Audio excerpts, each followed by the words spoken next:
बार एक सरकारी ऐप ने पॉलिटिशियंस, टेक इंडस्ट्री और आम लोगों तीनों के सामने एक बड़ा सवाल खड़ा कर दिया है। जिस ऐप की चर्चा हर जगह हो रही है वो है संचार साथी ऐप।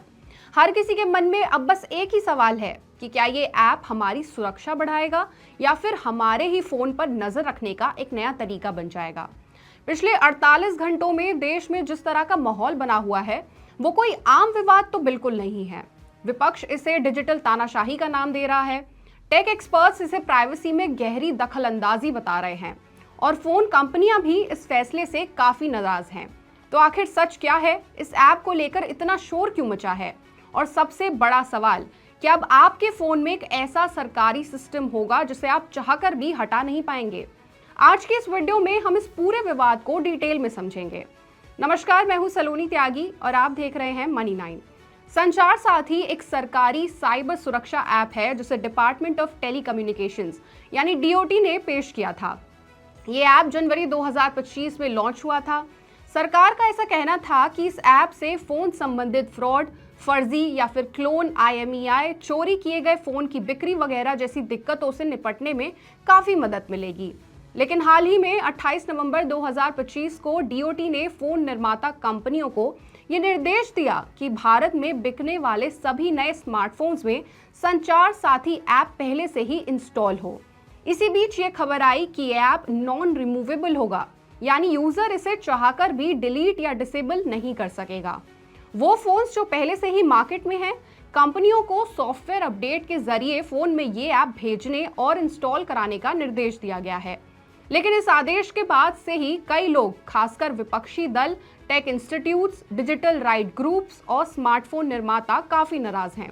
इसके पीछे कई वजह हैं। पहली, ऐप को अनइंस्टॉल ना कर पाना नागरिकों की प्राइवेसी और लिबर्टी का सीधा उल्लंघन है। इसके अलावा ये ऐप जो परमिशंस मांगता है, जैसे call, SMS log, call management, messaging, photo, files, camera, ये सब बहुत ज्यादा संवेदनशील है। इससे लोगों के मन में ये डर बन गया है कि सरकार या किसी थर्ड पार्टी के पास उनका निजी यानी प्राइवेट डेटा पहुंच सकता है। आदित्य ठाकरे ने तो इसे डिक्टेटरशिप कह दिया और तहसीन पूनावाला ने इसे हमारी प्राइवेसी और आज़ादी पर सीधा सीधा हमला बताया है। स्मार्टफोन कंपनियां भी इस फैसले से काफ़ी नाराज हैं। उनका ऐसा कहना है कि जबरन ऐप इंस्टॉल कराने के बजाय सरकार को जागरूकता बढ़ाने की कोशिश करनी चाहिए थी। बड़ी स्मार्टफोन कंपनियां जैसे एप्पल ने साफ कहा है कि वो इस बात को लेकर सहमति नहीं जताएंगे। एप्पल ने सरकार को बताया है कि उसकी पॉलिसी किसी थर्ड पार्टी या सरकारी ऐप को जबरन प्री इंस्टॉल या डिलीट प्रोटेक्टेड रखने की अनुमति नहीं देती। यानी एप्पल ने फिलहाल इस आदेश को मानने से साफ इनकार कर दिया है। वहीं दूसरे ब्रांड्स की स्थिति अभी कुछ साफ नहीं है। मतलब इस सब से इतना तो साफ है कि अब ये विवाद सिर्फ जनता, विपक्ष या सरकार तक सीमित नहीं रह गया है। अब टेक इंडस्ट्री, कंपनियां और बड़े बड़े ग्लोबल ब्रांड्स भी इसमें शामिल हो चुके हैं। वहीं सरकार की तरफ से केंद्रीय मंत्री ज्योतिरादित्य सिंधिया ने इस विवाद के बीच एक नया रुख पेश किया है। उन्होंने कहा है कि संचार साथी ऐप ऑप्शनल है। मतलब अगर कोई यूजर नहीं चाहता कि वो इसे अपने फोन में रखे तो वो इसे आसानी से डिलीट कर सकता है। उनका कहना है कि ये ऐप सिर्फ लोगों की सुरक्षा बढ़ाने के लिए लाया गया है। इसे रखना या हटाना यूजर पर डिपेंड करेगा।